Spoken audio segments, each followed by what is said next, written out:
আজকে শ্রাবণ মাসের প্রথম সোমবার। আমরা জানি যে সকল বাঙালিরা অবশ্যই সবাই করেছে আজকের দিনটা। তো আমি আর কি করে ভাবছি, তো সেই হচ্ছে পরম বৈষ্ণব, তো সেজন্য তো অবশ্যই করতে হবে। তো রাধে রাধে, সকলকে আমার চ্যানেলে অনেক অনেক স্বাগত। তো তোমরা সকলে কেমন আছো? আশা করি খুবই ভালো আছো, আর আমিও কিন্তু তোমাদের আশীর্বাদে খুবই ভালো আছি। তো সকাল সকাল বাল্যভোগ দেওয়ার পরে আমি আবার এদিকে মহাদেবের অভিষেকের জন্য সব কিছু জোগাড়যন্ত্র করে নিয়েছি। তো দুধের মধ্যে গঙ্গা জল, অগরুর আর হচ্ছে গঙ্গা জল, অগরুর আর হচ্ছে গোলাপ জল দিয়ে নিয়েছি। আর এদিকে তোমার মধুটা আমি দিইনি, মধুটা আমি এমনি আলাদা করে দেবো, কারণ এই মধুটা আলাদা করে দিলে অভিষেক করলে বেশি সুন্দর হয়। তো ওই জন্য ভগবানকে দিয়ে একটু ভালো করে মাখিয়ে দেবো। আর এক হাতে ভিডিও করতে করতে মাখানো খুব অসুবিধা হয় বলে আমি আবার বন্ধ করে ভালো করে মাখিয়ে নিই আবার তারপরে দুধ দিয়ে অভিষেক করাবো। তো শুধু আমি একা নয়, আমার মা, দাদা, আমার হাজব্যান্ড সবাই আছে, সকলে মিলেই আজকে সোমবারে সবাই উপোস করে সকালবেলা অভিষেক করানো হয়েছে মহাদেবকে।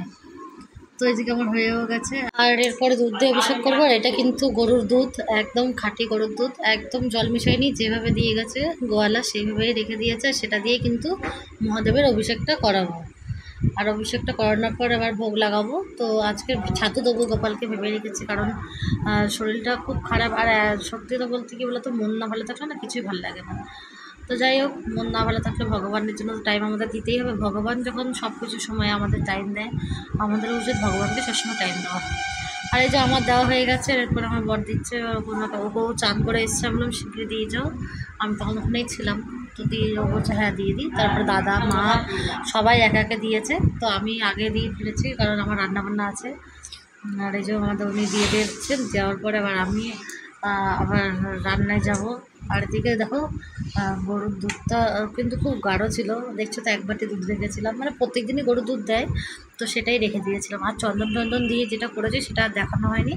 তো যাই হোক, তোমরা তো জানোই চন্দন ছাড়া তো পুজো হয় না, আমরা অন্তত চন্দন ছাড়া পুজো করি না, ফুল বেলপাতা সব কিছুতেই ছুঁয়ে দিই। তো তারপরে হয়ে যাওয়ার পরে আমি আবার রান্নায় চলে এসেছি। আর অন্নটা কিন্তু 1 ফুট হয়ে গেছে, এই যে ঢেকে রেখেছি।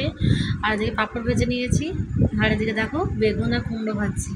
আর ওটা ভাজা হয়ে যাওয়ার পরে উচ্ছে আলু ভেজেছি, আর পটল আলু দিয়ে আজকে রসা করবো। আরে কি হচ্ছে কে জানে, দুদিন পনিরের দোকান থেকে পনির পেলাম না, পনির না নিয়ে চলে আসলাম, আজকেও পাইনি। তো কী জানি পনিরটা রাখছে না নাকি আনবে না কে জানে, এবার দেখি অন্য দোকান থেকে আনতে হবে।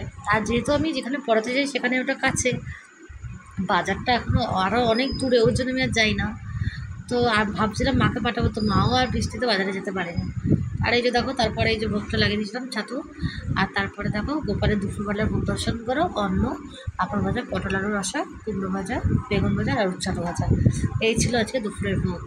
তো দুপুরের ভোগের তাহলে দর্শন করার পরে আবার বিকালবেলা আবার সব গোপালগঞ্জ চলে গেছে, ওদের মায়েরা এসে নিয়ে গেছে। আর এদিকে সন্ধ্যা আরতির জন্য সব রেডি করে নিয়েছি।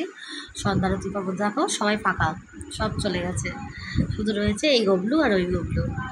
তো তারপরে রাতের ভোগ দর্শন করো। আর আজকের মতন ভিডিওটা এই